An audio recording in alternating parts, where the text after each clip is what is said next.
Hello, welcome to Rani's kitchen.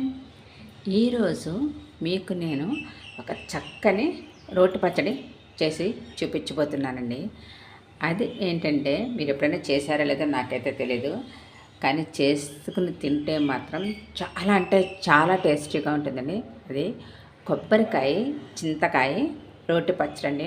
అందరి దగ్గర రోళ్ళు ఉండొచ్చు ఉండకపోవచ్చు. ఇప్పుడు సిటీస్లో ఉన్న వాళ్ళ దగ్గర రోళ్ళు ఉండవు కదండి. అలా ఎలాగా రోటి పచ్చడి అనుకుంటే మిక్సీలో కూడా మన రోటి పచ్చడి టేస్ట్ ఎలా ఉంటుందో ఆ విధంగానే చేసుకోవచ్చండి.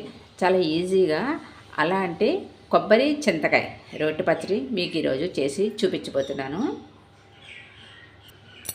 ఈ పచ్చడి కోసం నేను ఇప్పుడు ఒక చెక్క ఈ కొబ్బరినంతా చిన్న చిన్న ముక్కల్లా కట్ చేసి పెట్టుకుంటానండి. ఇది చింతకాయ తొక్కండి.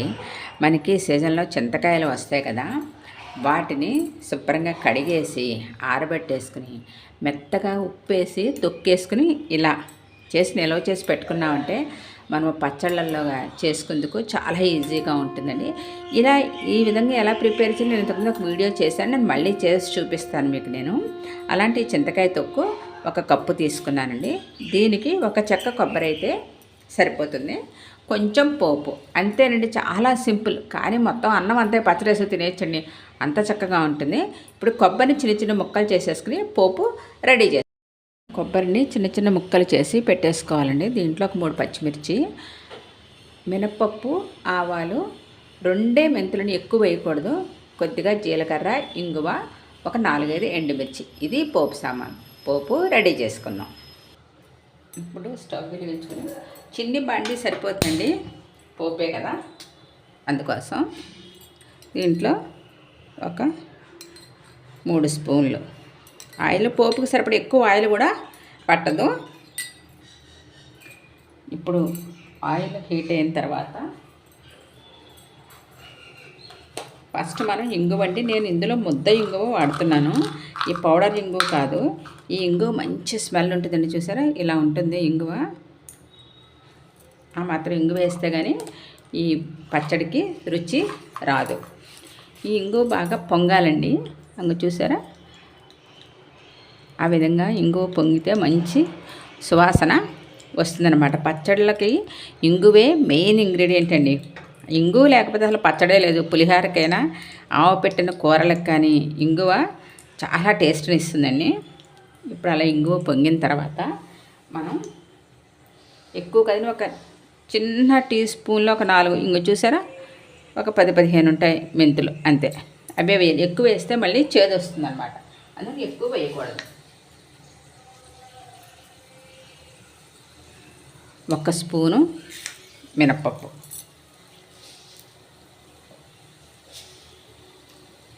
అలాగే 1 స్పూను ఆవాలు, ఒక 4-5. ఎక్కువ కారం తినేవాళ్ళు ఉంటే ఎక్కువ వేసుకోవచ్చండి. నేను మీడియం కారమే తింటాను కాబట్టి నేను ఒక 3 ఎండుమిర్చి వేసాను. ఆల్రెడీ 2 పచ్చిమిర్చి వేసాం కదా, అందుకు.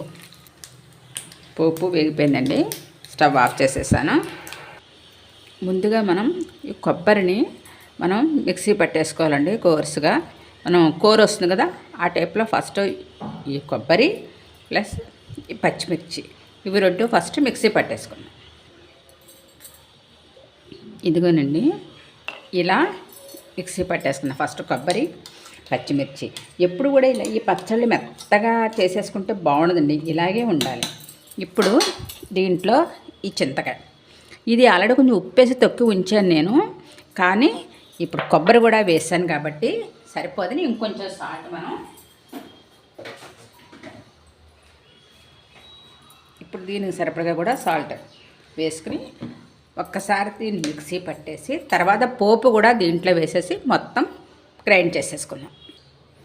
ఇలా మనం ఈ చింతకాయ కొబ్బరి ఇలా మిక్స్ చేసేసుకున్నాం కదండి. ఇప్పుడు దీంట్లో పోపు కూడా వేసి ఒకసారి మనం మిక్సీ పట్టేసుకున్నాం. ఇది కూడా బాగా మిక్సీ పట్టేసుకుందాం మెత్తగా. ఇదిగోండి, రెడీ అయిపోయింది. చూసారా, మనం రోట్లో రుబ్బుకుంటే ఎలా ఉంటుందో అలాగే మనం జాగ్రత్తగా దీన్ని మిక్సీ పట్టుకోవాలండి. ఎక్కువ మెత్తగా అయిపోకూడదు, అలానే ఎక్కువ కచ్చాపచ్చాగా ఉండకూడదు, ఇలా మీడియంగా ఉండాలి. ఇప్పుడు దీన్ని సర్వింగ్ బౌల్లోకి తీసుకుందాం. ఇదిగోనండి చక్కని కొబ్బరి చింతకాయ రోటి పచ్చడి రెడీ అయిపోయిందండి. మీరందరూ కూడా తప్పకుండా ట్రై చేయండి. ఎంత బాగుందో మీ కామెంట్స్లో నాకు తెలియచేయండి. తప్పనిసరిగా మీరందరూ కూడా ట్రై చేయండి. రైస్లోకి, చపాతీలోకి, పూరీలో కూడా చాలా టేస్ట్గా ఉంటుందండి. కర్రీ అవసరం లేదు, చక్కగా ఇది నంచుకుని తింటే మంచి టేస్ట్గా ఉంటుంది. మీరందరూ కూడా తప్పకుండా నా ఛానల్ చూడండి, సబ్స్క్రైబ్ చేయండి, లైక్ చేయండి, షేర్ చేయండి ప్లీజ్.